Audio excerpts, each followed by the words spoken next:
तो मैं हूं मोहम्मद आसिफ, टेक्निकल बंदे पे आपको खुशामदीद कहता हूं। दोस्तों, आज के लेक्चर के अंदर मैं आपको बताऊंगा कि ऑटोमेटा जो है ये है क्या और हम इसे स्टडी क्यों करते हैं, क्योंकि ये सीरीज़ का हमारा पहला लेक्चर है। तो पहले लेक्चर में हम यही देखेंगे कि ऑटोमेटा होता क्या है और हम इसे स्टडी जो है वो क्यों कर रहे हैं। तो सबसे पहले बात करते हैं कि ऑटोमेटा है क्या। ऑटोमेटा की बात करें तो ऑटोमेटा हमारे पास जो है इससे मुराद ये होती है कि कोई भी चीज़ ऑटोमेटिकली काम करती है हम उसको ऑटोमेटा बोलते हैं। मिसाल के तौर पे आपके पास कंप्यूटर है, ये भी ऑटोमेटिकली काम करता है। आपके पास जो इलेक्ट्रिक वॉशिंग मशीन है वो भी ऑटोमेटिकली काम करती है। माइक्रोवेव ओवन है, ऑटोमेटिकली काम कर रहा होता है। आपकी एटीएम मशीन ऑटोमेटिकली काम कर रही होती है। तो ये जो सारी मैंने मशीन का भी नाम लिए ये ऑटोमेटिकली काम कर रहे होते हैं। हाँ, आप इसमें ये ज़रूर कह सकते हैं कि जब भी कुछ चीज़ ऑटोमेटिकली काम करती है तो उसे कुछ ना कुछ इनपुट देनी पड़ती है। वो इनपुट किसी भी फॉर्म में हो सकती है, तो आप वो इनपुट जो है वो ऑटोमेटिकली भी दे सकते हैं और आप वो मैनुअल फॉर्म में भी दे सकते हैं। मिसाल के तौर पे अगर आप कंप्यूटर की बात करें तो कंप्यूटर में आप जो है मैनुअली ज़्यादातर जो है वो इनपुट दे रहे होते हैं। वॉशिंग मशीन की बात अभी हमने एग्जांपल ली है, उसमें भी आप मैनुअली इनपुट कर रहे होते हैं। माइक्रोवेव ओवन की बात करें उसमें भी आप मैनुअली इनपुट कर रहे होते हैं। और इसी तरह अगर आप एटीएम की बात करते हैं तो आप एटीएम में भी मैनुअली इनपुट कर रहे होते हैं। लेकिन अगर हम जो है वो ऑटोमेटिक इनपुट की बात करें तो ऑटोमेटिक इनपुट में क्या होता है कि आपने फ़र्ज़ कर लें कंप्यूटर के साथ कोई सेंसर अटैच कर दिया हुआ है। वो सेंसर क्या करता है, वो डाटा कैप्चर करता है और कंप्यूटर पर जो है वो ट्रांसफ़र कर देता है। तो इस सूरत में आपकी जो इनपुट होगी वो ऑटोमेटिक हो जाएगी। तो कोई सी भी चीज़ जो ऑटोमेटिकली काम करती है वो आपकी जो है वो ऑटोमेटा कहलाएगी। मिसाल के तौर पे हम कंप्यूटर को जो है फ़र्ज़ कर लें कुछ इनपुट देते हैं और ये इनपुट जो है ये आगे जाके आपको पता है कि प्रोसेसिंग इसके ऊपर हुई होती है और ये जो प्रोसेसिंग हमारे पास होती है इसके अगेंस्ट हमारे पास जो है वो फिर आउटपुट जनरेट होता है। तो ये जो दोनों प्रोसेस है हमारे पास, यानी प्रोसेसिंग वाला और आउटपुट वाला जो है, आमतौर पे हम इसको जो है वो ऑटोमेट करते हैं। लेकिन जो इनपुट होती है हमारे पास हम इसको मैनुअल भी कर सकते हैं, यानी मैनुअली इनपुट जो उसे दे सकते हैं, या फिर जो है आप ऑटोमेटिकली भी इनपुट उसके साथ अटैच कर सकते हैं। तो इस लिहाज से अगर हम देखें तो हमारे पास जो ऑटोमेटिकली जो सारा काम हम कह रहे होता है उसी को हम ऑटोमेटा बोलते हैं। अब दूसरा क्वेश्चन आता है हमारे पास जो कि आप जो है इसे स्टडी क्यों करते हैं। अब इस चीज़ को देख लेते हैं। तो स्टडी करने से मुराद ये है कि हमने ये सारा जो काम जो हमने ऑटोमेट करना है, यानी कि जो हमने इनपुट देनी है उसके ऊपर प्रोसेसिंग करवानी है और उसके अगेंस्ट हमने आउटपुट जनरेट करवानी है, इस सारे काम के लिए हमें कुछ लॉजिक्स डेवलप करनी पड़ेंगी। अब ये जो लॉजिक्स हमने डेवलप करनी है वो ही हमने असल में इस कोर्स के अंदर पढ़नी है और इसी वजह से हम इस कोर्स को जो है वो स्टडी कर रहे हैं।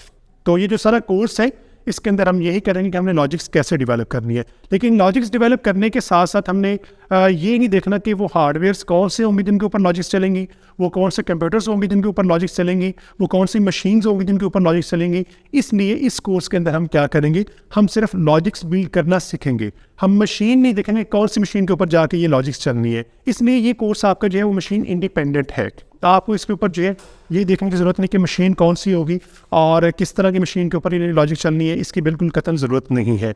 आपने सिर्फ ये देखना है कि लॉजिक्स किस तरह से बिल्ड करेंगे और लॉजिक्स जो बिल्ड करेंगे वही सारा कुछ हमने इस कोर्स के अंदर देखना है। तो लिहाजा इस कोर्स के अंदर हमें फिर जो है वो हार्डवेयर को जानने की ज़रूरत नहीं है, मशीन्स को जानने की ज़रूरत नहीं है कि कंप्यूटर कौन सा है, कौन सी मशीन है। हम सिर्फ लॉजिक्स डेवलप करना सीखेंगे। अब मसला दूसरा ये आता है स्टडी के लिए कि क्यों हम इसे स्टडी करते हैं कि लॉजिक्स हम बिल्ड करेंगे तो हम उस लॉजिक्स को वेरीफाई किस तरह से करेंगे। तो उन लॉजिक्स को वेरीफाई करने के लिए हमारे पास परफेक्ट मशीन्स हैं, यानी लॉजिकल मशीन्स हैं, वो फिजिकल मशीन नहीं है। आप वो लॉजिकल मशीन यानी वो डायग्राम्स टाइप्स होंगे कि कुछ ग्राफ टाइप होंगी जिन्हें हम एफएज वगैरह भी कहते हैं या फाइनाइट ऑटोमेटा वगैरह कहते हैं। तो हम मशीन जो बनाएंगे वो भी आपकी लॉजिकल होगी, फिजिकल मशीन्स नहीं होगी। और हम अपने लॉजिक्स जो हैं उनको उन्हीं मशीन्स के ऊपर रन करके देख लेंगे कि वो किस तरह से काम करते हैं, यानी उनको वेरीफाई करना हो क्या उनके आउटपुट ठीक आ रहे हैं कि नहीं आ रहे, क्या वो उस मशीन के ऊपर चल सकेंगी नहीं चल सकेंगी।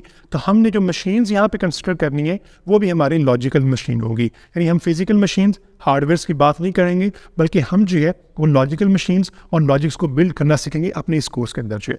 तो ज़रा ये देख लेते हैं कि हमारे पास लॉजिक्स होते हैं किस तरह से और हम उन्हें ऑटोमेट किस तरह से करते हैं। यानी जो हमारे पास हमने देखा था कि प्रोसेसिंग और आउटपुट का जो हमारे पास काम है हमने इसे ऑटोमेट किस तरह करना होता है। फॉर एग्जाम्पल हम कंप्यूटर है हमारे पास और हम उसे जो है ये एक इनपुट दे देती हैं कि हमारे पास 2+2 है, आप इसका आंसर दे रहे हैं। तो वो क्या करेगा, अगर हमने प्रोसेसिंग पहले से एडजस्ट की होगी, लॉजिक हमने पहले से बनाई होगी और उसके गेस ऑटोमेटिकली आउटपुट जनरेट हो रहा होगा, तो वो क्या करेगा, वो हम उसे जो है वो 2 नंबर्स देंगे और साथ एक ऑपरेटर दे देंगे। तो वो क्या करेगा, जो उसके पास लॉजिक है प्लस के लिए पहले से जो है उसके मुताबिक ऑटोमेटिकली काम करेगा और आपको जो है वो आंसर जो है वो 4 प्रोवाइड कर देगा। इसी तरह अगर मैं बात करता हूँ कि आप 2/2 करते हैं तो फिर क्या होगा, फिर भी यही होगा कि हमने जो है 2 से नंबर दिए, एक ऑपरेटर दे दिए, तो लॉजिक उसके पास पहले से बिल्ड है और वो लॉजिक क्या होगी, उसी असल में उसकी प्रोसेसिंग होगी। तो वो क्या करेगा, वो इसके लिए हमें जो है वो एक आंसर दे देगा जो कि वो प्रोसेस करके हमें जो है ऑटोमेटिकली आउटपुट की फॉर्म में दे देगा। इसी तरह आप कोई सा भी नंबर जो है उसे देते हैं, आप कोई से भी जो है लॉजिक जो है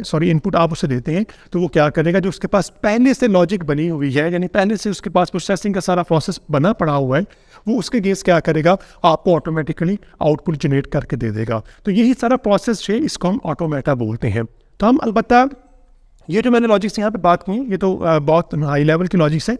मेरे कोर्स के लिहाज से अगर हम बात करें तो हम बहुत बेसिक लेवल की जो लॉजिक्स हैं उन पे बात करेंगे। हम जो बहुत बेसिक इंटरनल लेवल के ऊपर लॉजिक्स इसके काम कर रही होती है, इसके स्ट्रक्चर लेवल के ऊपर या आर्किटेक्चर लेवल के ऊपर काम कर रही होती है, हम उन लॉजिक्स की बात करेंगे अपने इस कोर्स के अंदर जो है। तो ये कोर्स है कंप्यूटर का कोर कोर्स है, इसको अंडरस्टैंड करना बहुत ज़रूरी है ताकि आप अपनी लॉजिक्स बिल्ड कर सकें और कंप्यूटर्स के ऊपर जो डिफरेंट किस्म के आपने काम ऑटोमेट करने होती है उनको अंडरस्टैंड कर सकें। तो इस सीरीज़ में आप मेरे साथ रहेंगे और हम इस सीरीज़ को लेकर चलेंगे। आज का लेक्चर यहाँ था कि जिसमें हमने सिर्फ ये देखा है कि ऑटोमेटा होता क्या है और हम इसे स्टडी क्यों करते हैं। इसमें एक जो आखिरी चीज़ है वो ऐड करता चलूँ कि इसके कुछ और नाम भी है, इस कोर्स को जो कुछ और नामों से पुकारा जाता है। मिसाल के तौर पे इसे थ्योरी ऑफ ऑटोमेटा तो हम जो है वो आमतौर पे कहते हैं, लेकिन इसका दूसरा नाम हमारे पास थ्योरी ऑफ फॉर्मल लैंग्वेजेस भी है, यानी कई जगह पे जो है इसे थ्योरी ऑफ फॉर्मल लैंग्वेजेस भी कहा जाता है। इसी तरह हम इसे कंप्यूटेशन थ्योरी भी कहते हैं, यानी हमने कंप्यूटेशन जो है उसको बिल्ड करना है, हमने हार्डवेयर्स को नहीं देखना कि हार्डवेयर्स कैसे काम करेंगे। और इस तरह हम इसे जो है थ्योरी ऑफ ट्यूरिंग मशीन भी कहते हैं, क्योंकि हमारा जो अल्टीमेट गोल होगा इस कोर्स का जो है वो यही कि हमने एक जो है वो ट्यूरिंग मशीन बिल्ड करना सीखनी है जो कि आपकी बड़ी बड़ी लॉजिक्स जो है वो इम्प्लीमेंट करना चाहेंगे। तो उम्मीद है आपको वीडियो पसंद आई होगी, तो वीडियो को ज़रूर लाइक कर दीजिएगा और अगर आप मेरे चैनल पे नए हैं तो चैनल को सब्सक्राइब कर दें और साथ में लगे बेल के आइकन को ज़रूर प्रेस कर दें ताकि मेरे आने वाली नई जितनी भी वीडियोस हैं उनकी नोटिफिकेशन आप तक वक्त पे पहुंचते रहे। ओके जी, मिलते हैं अपने नेक्स्ट वीडियो के अंदर, तब तक के लिए अल्लाह हाफिज़।